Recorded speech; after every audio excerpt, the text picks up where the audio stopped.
नमस्कार। कक्षा अष्टमी, विषय विज्ञान,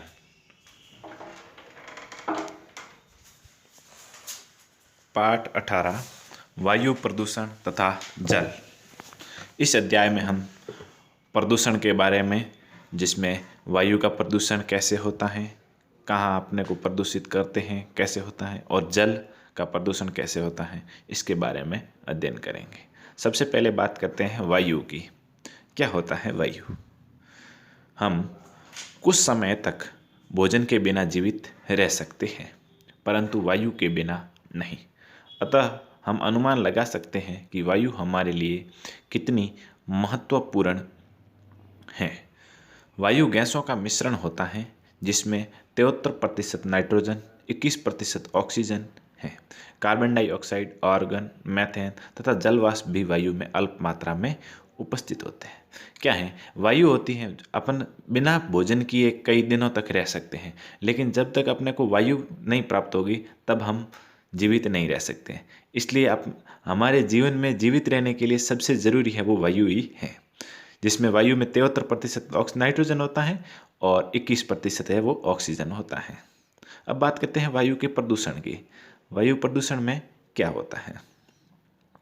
जब वायु अनसाय पदार्थों से संदूषित हो जाती है, जो जीवन, सजीव तथा निर्जीव दोनों के लिए हानिकारक है, तो इसे वायु प्रदूषण कहा जाता है।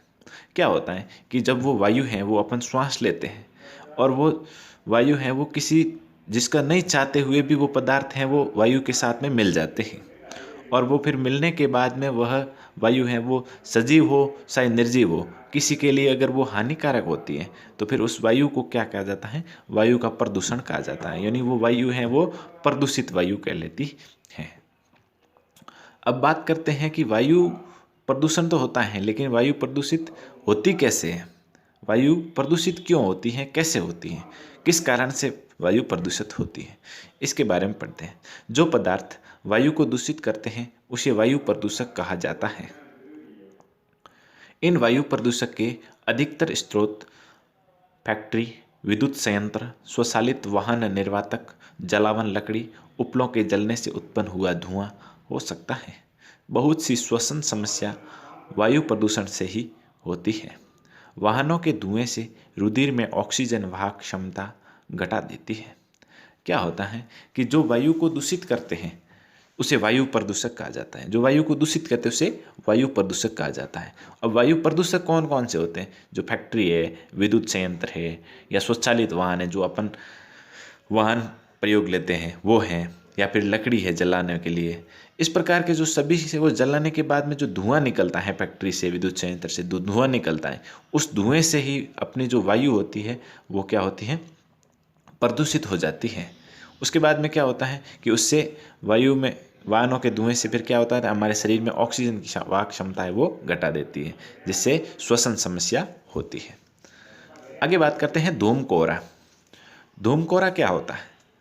धूम कोहरा देखो, सर्दियों में वायुमंडल में दिखने वाले कोहरे की मोटी परत को धूम कोहरा कहा जाता है, जो धुएं और कोहरे से बनता है। इससे खांसी, दमा और श्वसन संबंधी बीमारी उत्पन्न होती है। क्या होता है, अक्सर आपने देखा होगा कि सर्दियों के समय कोहरा दिखाई देता है, लेकिन कोहरे के बाद में वो एक कोहरे की बहुत बड़ी मोटी परत बन जाती है, उसे धूम कोहरा कहा जाता है, जो धुएं और कोहरे दोनों से मिलकर बनता है। यानी अकेला कोहरा नहीं होता, कोहरा होता है वो सर्दी के कारण होता है, लेकिन धुएं और दोनों के मिलकर के वो धूम कोहरा बनता है। इससे मानव जीवन में मानव को खांसी, दमा और श्वसन संबंधी कई तरह की बीमारियां होने लगती हैं। इसलिए ये भी एक वायु को प्रदूषित करता है। आगे बात करते हैं हम धूम कोहरे की तरह एक और उदाहरण है क्लोरोफ्लोरोकार्बन, CFC। क्या होता है CFC? CFC का जो उपयोग है, इनका उपयोग रेफ्रिजरेटर, एयर कंडीशनर, एरोसोल फुहार में होता है। CFC के कारण ही ओजोन परत क्षतिग्रस्त होती है। क्या होता है, CFC का प्रयोग है वो रेफ्रिजरेटर में किया जाता है, या फिर एयर कंडीशनर AC में, या फिर एरोसोल के फुहार में होता है। और ये जो CFC है इससे ही ओजोन परत है वो क्या होती है? क्षतिग्रस्त होती है। आपने नाम सुना होगा ओजोन छिद्र होता है, वो CFC के कारण ही होता है। आगे बात करते हैं ताजमहल की। यह एक विशिष्ट अध्ययन है, ताजमहल के लिए विशेष रूप से अध्ययन किया है इसमें। तो वो ताजमहल पर क्या है कि आगरा स्थित ताजमहल और अन्य इमारतें भी प्रदूषण के कारण खराब हो रही है। आगरा के आसपास बड़े उद्योग और वाहनों के कारण सल्फर डाइऑक्साइड और नाइट्रोजन डाइऑक्साइड जैसे प्रदूषक उत्पन्न होते हैं तथा यह जैसे वायुमंडल में स्थित जलवाष्प से क्रिया करके सल्फ्यूरिक अम्ल और नाइट्रिक अम्ल बनाते हैं। फिर यह वर्षा के रूप में बरसती है, जिसे अम्ल वर्षा कहा जाता है। इस अम्ल वर्षा के कारण ही सफ़ेद संगमरमर का संक्षारण होता है और इसे संगमरमर का कैंसर कहा जाता है। सीधी बात है कि अपन कैसे करते हैं कि आगरा में ताजमहल है, वो क्या है, आगरा के आसपास मथुरा में वो रिफाइनरी वगैरह लगी हुई है, तो उसमें क्या होता है, जो धुआं निकलता है और बड़े उद्योग हैं, वाहनों के जो भी धुआं निकलता है, वो धुआं क्या करते हैं, जो इनसे निकलने वाला सल्फर डाइऑक्साइड और नाइट्रोजन डाइऑक्साइड है, वो क्या हो जाते हैं, उत्पन्न हो जाते हैं। फिर ये क्या करते हैं, ऊपर उठ करके जलवाष्प से क्रिया कर देते हैं। क्रिया करने के बाद में वो सल्फ्यूरिक अम्ल और नाइट्रिक अम्ल बन जाता है। अब ये सल्फ्यूरिक अम्ल और नाइट्रिक अम्ल एक तरह से तेजाबी होते हैं। अब वो क्या करते हैं, बरसात के साथ में बरसते हैं और बरसने के बाद में वो अम्ल वर्षा कहलाती है। और वो अम्ल वर्षा के कारण ही अपना जो सफ़ेद संगमरमर होता है वो संक्षारित हो जाता है, जंग लग जाता है। इसलिए उसे क्या कहा जाता है कि संगमरमर का कैंसर कहा जाता है। आगे बात करते हैं पौधा घर प्रभाव, green house effect. Green house effect क्या होता है? सूर्य की किरणें वायुमंडल से गुजरने के पश्चात पृथ्वी की सतह को गर्म करती हैं। पृथ्वी पर पड़ने वाले सूर्य के विकिरणों का कुछ भाग पृथ्वी अवशोषित कर लेती है और कुछ भाग परावर्तित होकर वापस अंतरिक्ष में लौट जाता है। परावर्तित किरणें कुछ भाग वायुमंडल में रुक जाता है, जो पृथ्वी को गर्म करता है।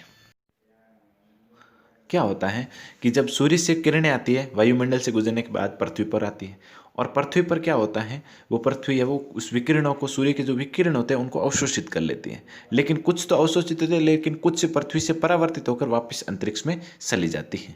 लेकिन वो परावर्तित जो किरणें का कुछ भाग है वो वायुमंडल में रुक जाता है। पृथ्वी के बाद में वायुमंडल की तरफ, अंतरिक्ष की तरफ जाती है, लेकिन वहाँ पर रुक जाता है। तो वहाँ पर रुक जाता है जिससे पृथ्वी गर्म होती है। तो ये क्या होता है, ग्रीन हाउस इफेक्ट कहलाता है। अब आगे बात करते हैं वायु प्रदूषण को कम कैसे कर सकते हैं।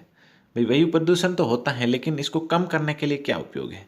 तो वायु प्रदूषण को कम करने के लिए जीवाश्म ईंधन की जगह वैकल्पिक ईंधन का प्रयोग करें। जैसे लकड़ी को जला करके अपन ईंधन का प्रयोग करते हैं, वहाँ पर LPG का प्रयोग कर सकते हैं। वाहनों का कम उपयोग, यानी जो गाड़ी है वो जिसका जहाँ हो सके संभव हो उतना कम उपयोग करना चाहिए। और अधिक पेड़ पौधों का रोपण, पेड़ पौधे वृक्षारोपण है वो अधिक से अधिक करना चाहिए, जिससे अपने वायु प्रदूषण है वो कुछ हद तक कम हो सकता है। आगे अपन बात करते हैं इस पाठ से संबंधित गृह कार्य के लिए। गृह कार्य के रूप में आपको 2 प्रश्न दे रहा हूँ। पहला है पौधा घर प्रभाव को समझाइए, यानी ग्रीन हाउस इफेक्ट को समझाइए। दूसरा है ताजमहल कैसे प्रदूषित होता है समझाइए, यानी ताजमहल कैसे प्रदूषित होता है, क्यों होता है, कैसे अम्ल वर्षा होती है, उसके बारे में पूरा डिटेल से आपको बताना है। इसके साथ आप सभी को धन्यवाद।